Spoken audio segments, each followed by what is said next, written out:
नमस्कार दोस्तों, मेरा नाम है अनुपम मिश्रा और आप सभी लोगों का द टाइम फ्रेम में एक बार फिर से बहुत बहुत स्वागत है। दोस्तों, आज का एनालिसिस स्टार्ट करने से पहले मैं आप लोगों के सामने दो इमेज रखना चाहूँगा।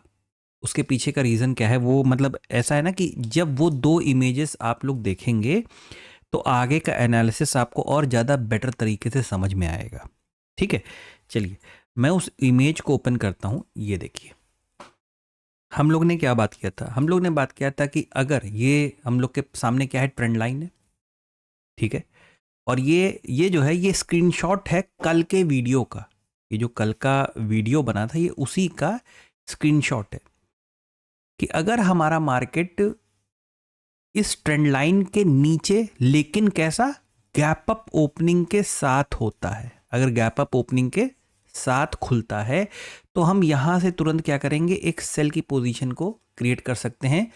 मैंने ट्रेड के नियम बता रखे हैं, कल भी बताया था, पहले भी कुछ वीडियोस में बता रखा है, नहीं सुना था अगर आपने तो जान लीजिए। ट्रेड का नियम सबसे पहला होता है कि डायरेक्शन का पता होना, और दूसरा नियम होता है छोटा स्टॉप लॉस। ठीक है, ये ट्रेड का नियम है, जब तक ये नहीं मिलेगा ट्रेड नहीं बनेगा। तो इस यहाँ पे वो एट द मोमेंट जब मार्केट चलती है उस वक्त मैं आपके साथ नहीं रह सकता, यहाँ पे आपको ये खुद देखना पड़ेगा। तो अगर ट्रेंड लाइन के नीचे, ये जो ट्रेंड लाइन है, ट्रेंड जोन है, इसके नीचे अगर मार्केट खुलता, ये इसके नीचे खुलता और गैप अप ओपन होता इस जगह पे, तो हम यहाँ पे एक शॉर्ट की पोजीशन लेते। ये हो गई क्या, पहली इमेज। दूसरी इमेज क्या हो गई? दूसरी इमेज ये हो गई कि अब ये देखिए, इस इमेज को अगर हम देखेंगे तो यहाँ पे बात हो रही है, अगर इस ट्रेंड लाइन के ऊपर मार्केट जाएगा, इस ट्रेंड लाइन के ऊपर, जबकि आज मार्केट इसके ऊपर ही, अभी हम लोग जब रियल चार्ट के ऊपर, ये तो सिर्फ स्क्रीनशॉट है, ये स्क्रीनशॉट है खाली। ठीक है, अभी जब रियल चार्ट पे चलेंगे थोड़ा सा एनालिसिस और बेटर हो जाएगा कि इसके ऊपर खुलेगा मार्केट तो हमें पहले एक रीटेस्ट चाहिए होगा, और अगर हमें यहाँ पे एक रीटेस्ट मिलता है उसके बाद मार्केट हमारा ऊपर निकलता है, तो हम कहीं ना कहीं अपने रेजिस्टेंस लेवल तक, मैं ये ड्राइंग अपने हाथ से जो बना रहा हूँ उसे हटा रहा हूँ, आपके सामने कल के वीडियो की ये ड्राइंग बनी हुई है। ठीक है, ये मैंने अपनी वाली हटा दी।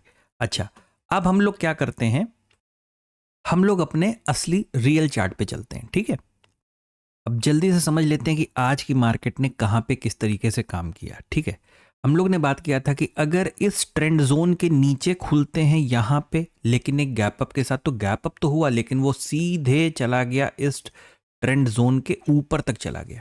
ठीक है, हम लोग की प्लानिंग क्या थी कि अगर यहाँ पे खुलते हैं तो यहाँ से हम एक शॉर्ट की पोजीशन क्रिएट कर सकते हैं, वो भी इस तरीके के फॉर्मेशन के बाद। ठीक है, ये पहला केस हो गया था जो डाउन साइड के लिए हम लोगों ने डिसाइड किया। दूसरा क्या था कि अगर हम गैप अप होते हैं और इस ट्रेंड जोन के ऊपर आते हैं तो हमें एक रीटेस्ट चाहिए होगा, और रीटेस्ट के बाद इसी को कहते हैं BRC, यही है BRC सेटअप। ठीक है, कि अगर मार्केट इसके रीटेस्ट करके फिर से निकलता है तो हम यहां से फिर इस लेवल के ऊपर से एक बाइंग साइड का ट्रेड हम प्लान आराम से कर सकते हैं। कहां तक क्लिक कर सकते हैं? इस लेवल पे, इस रेजिस्टेंस लेवल तक। आपको पता है कि यहाँ पे इतना भयानक मूवमेंट आया कैसे? भयानक मतलब कि हम यहाँ पे ट्रेंड जोन के ऊपर आ गए और सीधे अपने रेजिस्टेंस लेवल तक चले गए। आपको याद होगा कल के OI के बारे में। कल का OI किस तरफ का था? कॉल साइड में OI 4 करोड़ पार कर गया था, लेकिन वो एक्सपायरी वाला था। ठीक है, लेकिन ऐसा नहीं होता है, रोल ओवर होती हैं चीज़ें। ठीक है, आगे कैरी फॉरवर्ड की जाती हैं। तो फिर भी कॉल साइड में एक बढ़िया OI था। अब इनको मार्केट से हटाने के लिए, कॉल साइड का OI के होने का ज्यादा का मतलब क्या है कि मार्केट को नीचे की तरफ आना चाहिए। मतलब एज पर बुक, अगर हम सिर्फ किताब की बात करें तो किताबों में तो यही पढ़ाया जाता है। और बहुत सारे लोग, मैंने कहा था ना कल भी अपने स्टेटमेंट बोला था कि ऑप्शन चेन को आप सिर्फ ऐसे मत रीड करा करिए कि आपके लिए क्या सपोर्ट बन रहा है और क्या रेजिस्टेंस बन रहा है। ऑप्शन चेन में सिर्फ इतना पार्ट रीड नहीं किया जाता है, ऑप्शन चेन में बहुत कुछ देखा जाता है कि अभी थोड़ी देर में मार्केट कितने लोगों को मार्केट से बाहर करने वाला, क्या करने वाला, ये सारी सिचुएशन मार्केट क्रिएट करके रखता है। याद रखिए, ऑप्शन चेन की वजह से मार्केट नहीं चलती, मार्केट की वजह से ऑप्शन चेन चलता है। इसको और आसान भाषा में अगर मैं बताना चाहूँ तो आपने सुना होगा, एक सेबी का डाटा है ना कि भाई 95% लोग क्या करते हैं, लॉस करते हैं, ठीक है, और 5% लोग क्या करते हैं, वो प्रॉफिट करते हैं। यानी 95% लोग लॉस कर रहे हैं, 5% प्रॉफिट कर रहे हैं। ये 95% लोगों का पैसा जा कहाँ पर आया आखिर? ये पैसा जा रहा है इन 5% लोगों के पास, ठीक है। डाटा तो एक ये भी है कि इन 5% में से भी 4% का पैसा किसी 1% के पास जाता है। लेकिन ठीक है, अभी इतना हम उस डाटा को एनालिसिस करने नहीं बैठे हम लोग यहाँ पे, ठीक है। तो ये एक सिनेरियो है, और ये चीज आपको मतलब आपको क्या करना, इस नंबर को जस्टिफाई भी तो देखना कि ये नंबर कैसे जस्टिफाई होगा। इसीलिए कहा जाता है कि आप जब इस ऑप्शन चेन को रीड करिए तो सिर्फ सपोर्ट और रेजिस्टेंस के मकसद से मत करिए, इस मकसद से भी करिए कि आपका चार्ट जो भी आपको बता रहा है क्या वो सिनेरियो मैच कर रहा है आपके ऑप्शन चेन से, ठीक है। इसीलिए कहा जाता है कि जब आप स्क्रीन पे रहें तो हमेशा चार्ट, ऑप्शन चेन, ये सारी चीज़ें, जो जो फैसिलिटीज़ आपको मार्केट या मार्केट के जो रेगुलेटर्स हैं वो आपको दे रहे हैं, उसका इस्तेमाल करना सीखिए। तो आज जैसे ही मार्केट ओपन हुआ और सीधे ये इस ट्रेंड जोन के ऊपर चलने लगा, उसने क्या किया, अपने पिछले, ये स्विंग बन गया था ना, यहाँ पे एक हल्का सा स्विंग बन गया था, इस स्विंग को जैसे ही क्रॉस किया तो जो कॉल सेलर थे उन्हें क्या लगा कि भैया ये तो मार्केट ऊपर की तरफ जा रहा है। तो ये अब ये इस सिनेरियो में तो नहीं रह सकते ना कि हाँ मेरा लॉस होता जा रहा है और मैं लॉस करते जा रहा हूँ, ऐसा थोड़ी ना था। कहीं ना कहीं एक ऐसा टाइम आएगा जब आप अपने ट्रेड को एग्जिट कर दोगे, और वो ऐसे ही टाइम होते हैं जब मार्केट बिल्कुल खुलते ही आपको एक सरप्राइज देता है। जब मार्केट खुलते सरप्राइज देता है तो ये सिचुएशन डेवलप होती हैं। और जब एक जैसे कॉल साइड का जब ओआई बहुत ज़्यादा बढ़ा हो और अचानक से मार्केट इनके विपरीत यानी चढ़ना चालू कर दे, तो उस केस में क्या होता है, ये कॉल सेलर अपने ट्रेड को एग्जिट करते हैं और शिफ्ट होने लगते हैं पुट साइड के ओआई की तरफ। ऐसा नहीं कि गांव चले जाते हैं, वो पुट साइड के ओआई की तरफ शिफ्ट होने लगते हैं। वो अपनी पोजीशन को पहले एग्जिट करते हैं, फिर अपनी पोजीशन को चेंज करते हैं, और जो बचे हुए होते हैं कि जो इस चीज़ का इंतजार करते हैं, पहले बायर और सेलर आराम, मतलब बायर और सेलर तो पूरी दुनिया ही है, मतलब ट्रेडिंग में जितने भी लोग काम करते हैं, लेकिन उसमें से भी कुछ ऐसे होते हैं जो बड़े बायर और बड़े सेलर्स की लड़ाई को देखने के बाद कोई डिसीजन लेते हैं कि भैया तुम लोग पहले लड़ लो, जो फिर उसके बाद एक रास्ता क्लियर नज़र आएगा हम उस तरफ ट्रांसफ़र हो जाएंगे, ठीक है। चलिए, ये बात हो गई आज के बारे में कि आज किस मार्केट कैसी थी और किस तरीके का हम लोग को सिनेरियो देखने को मिला। अब सीधा चलते हैं कि भाई आगे क्या होना है। आगे चलते हैं सीधे वीकली चार्ट पे। सारी ड्राइंग्स जितनी भी बना रखी थी, इन सारी ड्राइंग्स को यहाँ से हटाते हैं और आते हैं वीकली चार्ट पे। वीकली चार्ट क्या बता रहा है? वीकली चार्ट बिल्कुल अपने फॉर्मेशन के तहत काम कर रहा है। आपको ये हिस्सा ऑलरेडी नज़र आ रहा है, देखिए, एक ये वाला पार्ट है और एक ये वाला पार्ट है, ठीक है। मार्केट में दो सिनेरियो, पहला और दूसरा। दूसरा वाला कब होगा भाई? जाहिर सी बात है, जो होगा आपके सामने होगा, प्लस जब इस तहत इसके नीचे उतरना चालू होगा, इसके बारे में तब सोचना ज़्यादा बेटर होगा, या इस सपोर्ट लेवल को जब ये क्रॉस करेगा तो इसके बारे में सोचना ज़्यादा बेटर होगा, ठीक है। चलिए, वीकली चार्ट को मैंने लगाया क्यों है? क्योंकि अब मात्र 2 दिन और बाकी हैं, यानी थर्सडे का और फ्राइडे का, ये 2 दिन और बाकी हैं। इन 2 दिनों में ये पता चल जाएगा कि ये पर्टिकुलर जो कैंडल है ये किस प्रकार की क्लोजिंग हमें देने वाली है। आप समझ रहे हैं? अभी मैं ये क्यों कह रहा हूं? इस वजह से कह रहा हूं कि अभी भी रेजिस्टेंस है मार्केट में। मार्केट के अगर इस हिस्से को आप देखेंगे, इस हिस्से को, तो अभी भी हम कहाँ हैं? रेजिस्टेंस के नीचे ही काम कर रहे हैं, ठीक है। एक ये वाला रेजिस्टेंस भी है, प्लस एक ये वाला रेजिस्टेंस भी है, जो कि डेली चार्ट पे ज़्यादा अच्छा बनेगा। डेली चार्ट पे ज़्यादा अच्छा बनेगा। सीधे आते हैं, ये वीकली पे इतनी बात हो गई, बस वीकली पे इतनी ही बात करनी है हमें, ठीक है। डेली पे आते हैं, क्योंकि वीकली पे क्या है ना कि कैंडल्स बहुत कम है, अभी कैंडल बहुत कम है। अच्छा, जब डेली पे आते हैं तो सेम सिनेरियो देखिए आपके सामने आ गया। कौन सा सिनेरियो? हम लोग ने बात किया था कि 25,350, ठीक है। देखिए, अभी जब हम लोग 1 आवर के टाइम फ्रेम पे आएंगे ना, तो इस 1 आवर के टाइम फ्रेम पे जो कल बातें की गई थी उसको भी थोड़ा सा कुछ ही सेकंड में उसको डिस्कस करके उसके बारे में भी बात करेंगे कि बाइंग के लेवल कहाँ कहाँ पे बन रहे थे, ठीक है। चलिए, ये एक रेजिस्टेंस हो गया जो कि हॉरिजॉन्टल रेजिस्टेंस लेवल है, और ये जो रेजिस्टेंस है वो कैसा है, वो ट्रेंड जोन का रेजिस्टेंस लेवल है। ठीक है, यानी हमारी मार्केट अभी क्या है, इन दोनों ही रेजिस्टेंस के नीचे है। आज अटेम्प्ट ज़रूर किया गया, लेकिन अभी पूरी तरीके से सफलता प्राप्त हो नहीं पाई, पूरी तरीके से सफलता नहीं मिली है यहाँ पे। अच्छा, एक सिनेरियो और देख के चलते हैं। वो सिनेरियो क्या है कि जरा सा इस हिस्से पे हम लोग कुछ इस तरीके से यहाँ पे एक लेवल बना लें ऐसे। ठीक है, याद आ रहा है ये लेवल आप लोगों को, जो हम लोगों ने डिस्कस कर रखा था कि मार्केट हमें कुछ ये सिनेरियो भी आने वाले वक्त में दे सकता है। लेकिन यहाँ पे थोड़े से अब ट्विस्ट और चेंजेस हैं, थोड़े से ट्विस्ट और चेंजेस। ये सिर्फ जो पिक्चर आपको नजर आ रही है ये डेली चार्ट पे नजर आ रही है। ठीक है, और डेली चार्ट पे अगर हम यहाँ पे एक ड्राइंग बनाने की कोशिश करें तो क्या बन रही है, इस स्विंग से, इस स्विंग के लोअर पार्ट से अगर हम एक ड्राइंग बनाएं तो कुछ इस तरीके से हमारे पास एक ट्रेंड लाइन आ रही है। ठीक है, अब देखिए ऊपर और नीचे क्या है, ट्रेंड जोन है, एक ये वाला ट्रेंड जोन है, एक नीचे वाला ट्रेंड जोन है। यानी ये एक रेजिस्टेंस की तरीके से काम कर रहा है, ये एक सपोर्ट की तरीके से काम कर रहा है। इस वजह से मैंने यहाँ पे जानबूझ के एक ट्रेंड लाइन बना रखी है। ठीक है, देखिए ये हिस्सा, अब जब तक हम इस ट्रेंड लाइन के ऊपर हैं, अब देखिए क्लैरिटी कैसे आ जाएगी आपको धीरे धीरे करके। देखिए एक वक्त था जब यही ट्रेंड लाइन कैसी थी, कुछ इस प्रकार से थी। आप इसको ध्यान से देखिए, मैं इसको काफी जूम कर दे रहा हूं। ठीक है, एक वक्त था जब आपके पास ये वाला पॉइंट था और ये वाला पॉइंट था, तो आपने क्या किया, एक ट्रेंड, मतलब ट्रेंड लाइन को ड्रॉ करने के लिए मिनिमम 2 पॉइंट की जरूरत पड़ती है। ठीक है, लेकिन यहां पे क्या हुआ, देखिए इसने, इससे आपने ट्रेंड लाइन ड्रॉ कर दी, मार्केट ने इस हिस्से को ब्रेक किया, इस हिस्से को ब्रेक किया। देखिए अभी फ्रेम को मैं और छोटा करूंगा तो और ज्यादा क्लैरिटी अपने आप दिखेगी आपको। आपकी मार्केट ने, हम लोग की मार्केट ने यहां पे इसको ब्रेक किया, ब्रेक करने के बाद ये क्या किया, रीटेस्ट पे गया।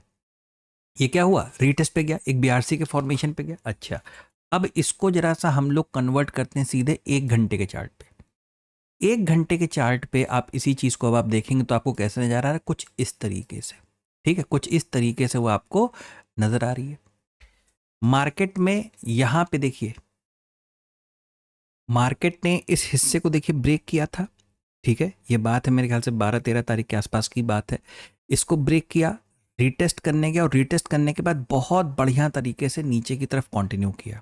ठीक है, जब ये कंटिन्यूएशन हुआ, इसी वजह से बोला गया कि जब यहां से मार्केट ऊपर, कि अगर हमारी मार्केट आज के दिन में, आज की बात कर रहे हैं, अगर हमें किसी प्रकार की कोई गैप अप ओपनिंग मिलती है तो हम यहां से फिर से नीचे की तरफ का कोई अपना ट्रेड प्लान करेंगे। लेकिन वो गैप अप ओपनिंग कैसी होनी चाहिए, इस पर्टिकुलर, ये मैं फ्री हैंड बना रहा हूं, थोड़ा उल्टा सीधा बन रहा है, ये ऐसे इस पर्टिकुलर ट्रेंड जोन के नीचे होनी चाहिए थी। और ये पूरा हिस्सा हमारे लिए किस तरीके से काम करता है, ये पूरा हिस्सा हमारे लिए फिर मतलब यहाँ तक के हमारे टारगेट ओपन हो जाते हैं, यानी इस सपोर्ट लेवल के, जिसको हम लोग 25,000 से लेके 25,050 तक का देख रहे थे। ये जो पूरा जोन है 50 पॉइंट का, 25,000 से 25,050, हमारे यहाँ तक के टारगेट ओपन हो जाते। ठीक है, मार्केट ने क्या किया, मार्केट ने पूरी मार्केट पहले ही मतलब वक्त में, मतलब 15 मिनट, आधी घंटे, 1 घंटे में क्या किया, ये पूरी मार्केट को ऊपर लेके ही चला गया। अब ऊपर लेके चला गया तो यहाँ पे जितने भी सेलर लगे थे कॉल वाले, सबके सबके स्टॉप लॉस हिट हुए, और ये पूरी मार्केट हमारी फिर इसी ट्रेंड लाइन को एक रेजिस्टेंस की तरीके से, इस ट्रेंड लाइन को भी और इस ट्रेंड जोन को भी एक रेजिस्टेंस की तरीके से नोटिस करने लगी। अच्छा, अब थोड़ा सा पिक्चर को और आगे ले जाते हैं। ठीक है, देखिए वीडियो थोड़ा सा मे बी बड़ा बन जाएगा, क्योंकि मार्केट एक ऐसी जगह पे आके खड़ी हुई है ना कि बड़ी ही कॉम्प्लिकेटेड जगह है ये। जब भी मार्केट बिल्कुल रेजिस्टेंस के करीब होगी या बिल्कुल सपोर्ट के, ये वाला देख रहे हैं आप हिस्सा, ये देख रहे हैं कितना, यहाँ पे कितना टाइम लगाया मार्केट ने इस जगह पे इसको ऊपर ले जाने के लिए। सेम वैसा ही फॉर्मेशन कुछ यहाँ पे भी हो रहा है, लेकिन ठीक है, हम लोग अभी इतना समझते हैं जहाँ पे हमारी मार्केट इस वक्त है। ये जो ट्रेंड लाइन है, अब इसको हम एडजस्ट कर सकते हैं, कैसे, कुछ इस तरीके से एडजस्ट कर सकते हैं अपनी ट्रेंड लाइन को। मैंने कहा भी था कि trend line is a business of adjustment, यहां पे एडजस्ट करते रहना पड़ेगा हमें। अब अगर आप एक ओआई को देखोगे, मतलब ये जो ऑप्शन चेन के ओआई को देखेंगे, और एक और चीज समझेंगे कि मान लीजिए एक ट्रेडिंग साइकोलॉजी है कि यहां पे किसी चीज की कीमत कितनी थी, 100 रुपए। यहां पहुंचते पहुंचते उस चीज की कीमत कितनी हो गई, 1,000 रुपए। क्या यहां पे बाइंग करना एक सही डिसीजन होगा? मेरे ख्याल से नहीं होगा। मेरे ख्याल से कि भाई यहाँ पे थोड़ा सा हमें मार्केट से क्या डिमांड करना चाहिए। मैं चार्ट को थोड़ा जूम कर देता हूँ ताकि आपको कॉन्सेप्ट समझ में आए। ठीक है, मेरे ख्याल से मार्केट को क्या करना चाहिए, इससे दोनों चीज़ें हल हो जाएंगी। दोनों चीज़ें कौन सी, दूसरी वाली को भी मैं आपको दिखा देता हूँ। ये है आपके सामने ऑप्शन चेन। अब आप, ये पुट साइड है और ये कॉल साइड है। जो नए लोग हैं वो उस चीज़ को समझ लें थोड़ा सा। आप पुट साइड का ग्राफ देखिए, मतलब ये हिस्टोग्राम इसका देखिए, इसके लेवल्स को देखिए, और वहीं पे आप कॉल साइड का देखिए। मतलब ये तो फिर भी दोपहर होते होते, मतलब मार्केट बंद होते थोड़ा सा बढ़ गया। एक वक्त था जब ये बहुत कम हो गया था, काफ़ी कम हो गया था, मतलब इतना रह गया था खाली। ठीक है, फिर भी पुट साइड में लोगों की एक अच्छी खासी सेलिंग या पुट राइटिंग देखने को हमें मिल रही है। आते हैं वापस। अब ये एक सिनेरियो, एक एक कंडीशन ये है, और एक कंडीशन क्या है, एक एक साइकोलॉजिकल कंडीशन है कि भाई आपके पास कोई चीज़ थी 100 रुपए की, उसकी कीमत, मतलब उसकी कीमत कितनी हो गई, 1,000 रुपए हो गई है। तो यहाँ पे इसको फर्दर बाइंग करना मेरे ख्याल से ठीक नहीं है। इसमें मतलब एक कंडीशन में ये तक जोड़ दूंगा कि चाहे इस पॉइंट ऑफ टाइम पे अगर आपका ट्रेड मिस भी हो जाए, पता चला आप एक्सपेक्ट कर रहे हो क्या कि मार्केट दो कंडीशन को फुलफिल करने के लिए कि भाई 100 वाली चीज 1,000 हो गई है, तो भाई इसको पहले थोड़ा सस्ता करें, इसको पहले क्या करें, थोड़ा सा कॉस्ट वाइज इसको इफेक्टिव करें, मतलब थोड़ा सा इसकी प्राइसिंग को डाउन करें। दूसरा कि पुट साइड का ओआई हद से ज्यादा ऊपर जा चुका है, तो शायद अगर मार्केट अचानक से गिरता है या थोड़ा सा टाइम बिता के, मैं ये इस पॉइंट को भी जोड़ूंगा कि थोड़ा सा पॉइंट टाइम बिता के ये नीचे की तरफ अगर गिरता है, तो भी पुट साइड के ओआई कूल ऑफ होंगे, थोड़ा सा डाउन आएंगे, है ना। लेकिन ये नीचे की तरफ आएगा तो कॉल साइड के ओआई को बढ़ाने लगेगा। ठीक है, अब आप इमेज को, सिनेरियो को समझते चलिएगा। तो इस पॉइंट ऑफ टाइम पे मैं आपसे कहूंगा कि अगर यहां से बाइंग के लिए मार्केट रुकता ही नहीं, ऊपर की तरफ चलता चला जाता है, मैं यहां पे ट्रेड को मिस करना ज़्यादा पसंद करूंगा। मैं यहां पे ट्रेड को छोड़ दूंगा, नहीं करूंगा मैं इस ट्रेड को।